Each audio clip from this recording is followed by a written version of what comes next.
Hello students, welcome in the online classes of MDN School Clayat. As you know, we are on second lesson of home science of 11th class. आज हम 11th class का home science का second lesson के लघु उत्तरात्मक question पढ़ेंगे जो हम continue पढ़ते आ रहे हैं। हमारा नेक्स्ट क्वेश्चन है, शिशुअवस्था में शिशु के आंतरिक अवयवों का विकास किस प्रकार होता है। जन्म के समय बेशक शिशु के शरीर में सभी महत्वपूर्ण अवयव होते हैं, लेकिन यह सब अविकसित अवस्था में होते हैं। शिशुअवस्था में उनकी संरचना का विकास होता है तथा उनकी क्रियाशीलता भी विकसित होती रहती है। श्वसन प्रणाली, रक्त संचरण प्रणाली, पाचन प्रणाली तथा विसर्जन प्रणाली आदि सभी का विकास होता है। सांस लेने के लिए क्रिया तेज होने लगती है, नाड़ी की गति में धीरे धीरे स्थिरता आने लगती है तथा यह लगभग 120 से 140 प्रति मिनट हो जाती है। यह गति धीरे धीरे घटती है तथा वयस्क होने तक 72 प्रति मिनट रह जाती है। पाचन प्रक्रिया में विकास के कारण शिशु धीरे धीरे दूध के अतिरिक्त दूसरे प्रकार का भोजन भी पचाने लगता है। इसके अतिरिक्त शरीर का तापमान अधिक स्थिर रहने लगता है। शिशु के आंतरिक अवयव में स्नायु तंत्र का विकास विशेष महत्वपूर्ण होता है।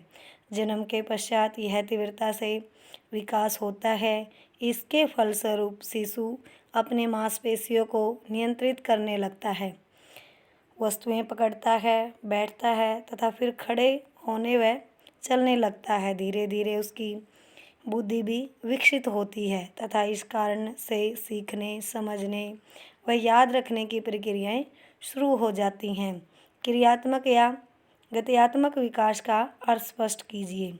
जन्म के समय बच्चा इतना असहाय होता है कि वह अपने शरीर को अपने आप हिला नहीं सकता तथा उसकी प्रत्येक आवश्यकता को पूरा करने के लिए बड़ों की सहायता चाहिए। लेकिन जैसे जैसे उसका शारीरिक विकास होता है, उसकी मांसपेशियाँ और उसका स्नायु संस्थान तथा उसकी हड्डियाँ मजबूत होती जाती हैं। उनमें अधिक समन्वय यानी तालमेल होने लगता है तथा शिशु अपने शरीर के विभिन्न अंगों पर नियंत्रण पाने लगता है।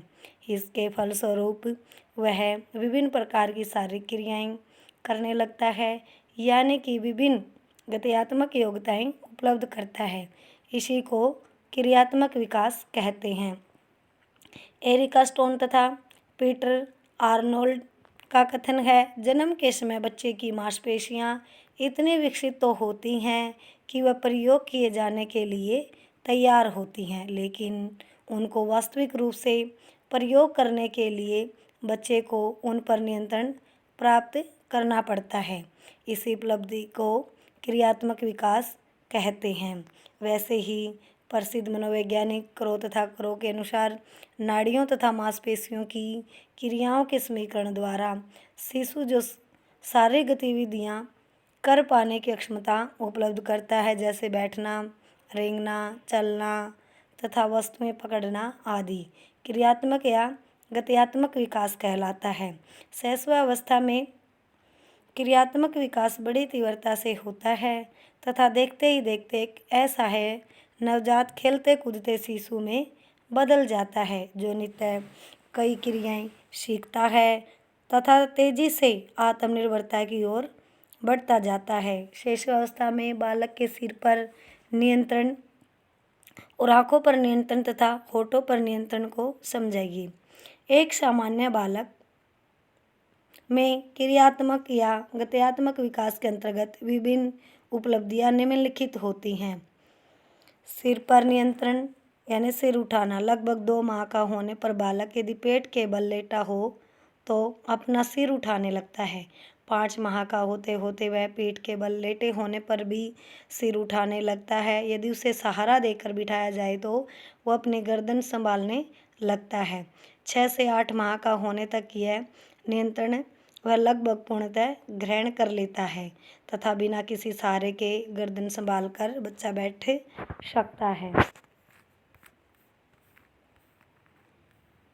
आँखों पर नियंत्रण यानी देखना। एक माँ का बालक अपनी आँखों से किसी चलती वस्तु को केवल थोड़ी दूरी तक पीछा कर सकता है, यानी थोड़ी दूरी तक देख सकता है। 3-4 माह का हो जाने पर आँखों का समन्वय यानी तालमेल इतना बढ़ जाता है कि वह किसी भी दिशा में घूमती हुई वस्तु पर अपनी दृष्टि टिकाने लगता है। होठों पर नियंत्रण यानी मुस्कुराना आदि। 3-4 माह का हो जाने पर बच्चे का अपने होठों पर नियंत्रण होने लगता है। वो अपनी तरफ देखकर मुस्कुराते हुए व्यक्ति को देख मुस्कुराता है। इसके अतिरिक्त अपने होठों की हरकत से वह थूक बाहर निकालता है या सरल आवाज़ें निकालता है। धीरे धीरे होठों पर नियंत्रण बढ़ता जाता है तथा बोलने की योग्यता विकसित होने लगती है। हमारा नेक्स्ट क्वेश्चन है, शिशुअवस्था में करवट लेना तथा बालक के बैठने की प्रक्रिया को समझाइए। करवट लेना। 2 महीने का शिशु बाई या दाई करवट लिटाने पर अपने आप पीठ के बल हो जाता है, जबकि 4 महीने का हो जाने पर उल्टा भी संभव होता है, यानी कि पीठ के बल लेटा बालक एक तरफ करवट लेने लगता है।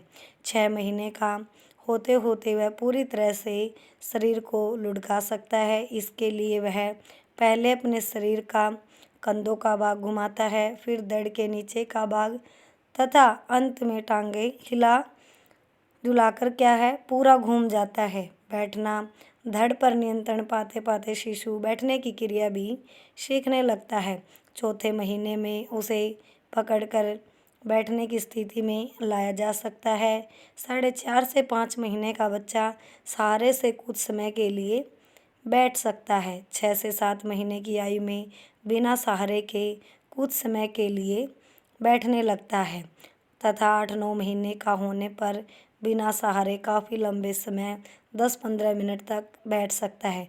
शुरू बिना सहारे बैठते समय वह अपनी बाजू फैलाकर आगे की ओर झुककर अपना संतुलन बनाता है, लेकिन धीरे धीरे सामान्य रूप से संतुलन करना सीख जाता है।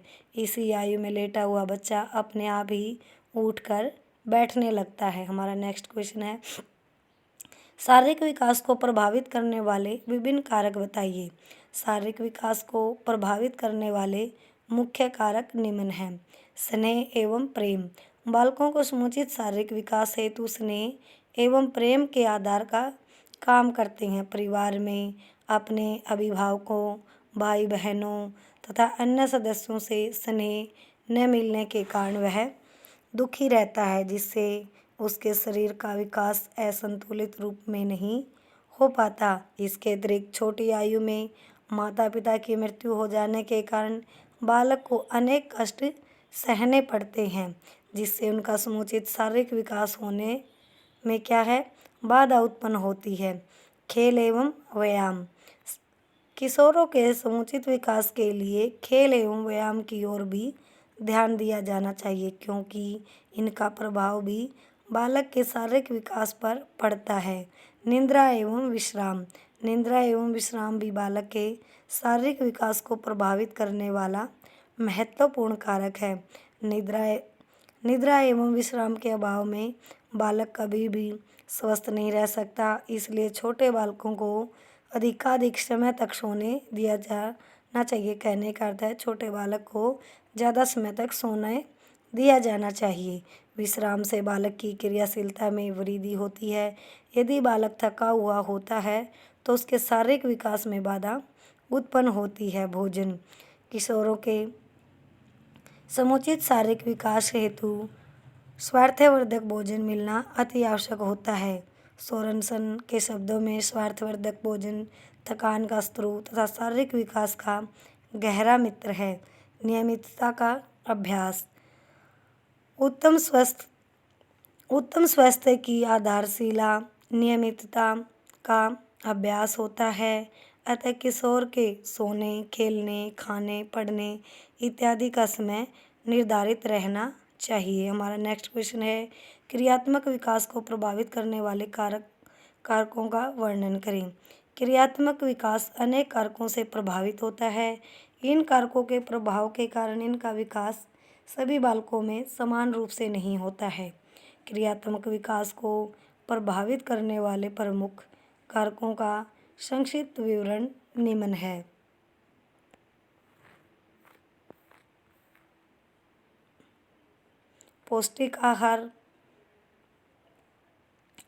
बालकों को पौष्टिक आहार न मिलने के कारण उनकी मांसपेशियों का विकास ठीक ढंग से नहीं हो पाता। भोजन में पोषक तत्वों जैसे विटामिन, प्रोटीन आदि की उचित मात्रा का होना आवश्यक है। इनके अभाव में बच्चों में क्रियात्मक विकास देर से होता है। शारीरिक दशा, बालकों के क्रियात्मक विकास पर उनके शारीरिक कारकों का स्पष्ट प्रभाव पड़ता है। क्रियात्मक अक्षमताओं एवं कौशलों में विलंब होने का प्रमुख कारण बालकों की बीमारी है। जो बालक शुरू से ही स्वस्थ रहते हैं उनका क्रियात्मक विकास रोगग्रस्त बालकों की तुलना में अच्छा होगा। बाल्यकाल की बीमारियों के कारण बच्चों का शारीरिक कौशलों का विकास समय पर नहीं हो पाता। गेशेल 1928 ने विटामिनों का प्रभाव का अध्ययन किया। विटामिनों की कमी के कारण हड्डियां कमजोर रह जाती हैं तथा उनका क्रियात्मक विकास कुप्रभावित रहता है। व्यक्तित्व गुण, व्यक्तित्व के गुणों का क्रियात्मक अक्षमता एवं क्रियात्मक कौशलों पर प्रभाव पड़ता है। बालक की कायरता, निर्भरता, शर्मीलापन आदि शील गुणों का उनकी क्रियाओं पर प्रभाव पड़ता है। व्यक्ति के शील गुणों के कारण बालकों की क्रियात्मक अक्षमताओं का विकास नहीं हो पाता।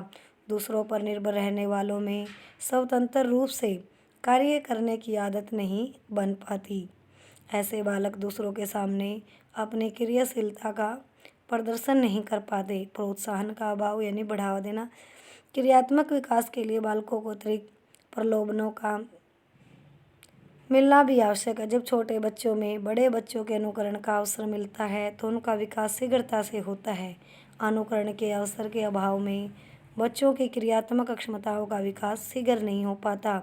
अधिगम का अवसर, बालकों को सीखने का अभ्यास करने का पर्याप्त अवसर मिलने से पेशीय विकास गति तीव्र हो जाती है। बालकों को छोटे छोटे कार्य स्वयं करने का अभ्यास करना चाहिए। इससे बालकों में आदतों का निर्माण भी होता है। पेशीय नियंत्रण के अवसरों का अभाव, क्रियात्मक विकास हेतु बालकों को उनकी मांसपेशियों के विकास का उचित अवसर प्रदान किया जाना चाहिए जिससे उनमें क्रियात्मक नियंत्रण की अक्षमता का उचित विकास हो। बालकों को खेलने, कूदने, दौड़ने आदि का उचित अवसर प्रदान किया जाए।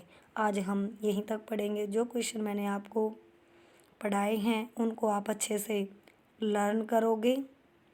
Thank you students, have a nice day. घर पर रहें, सुरक्षित रहें।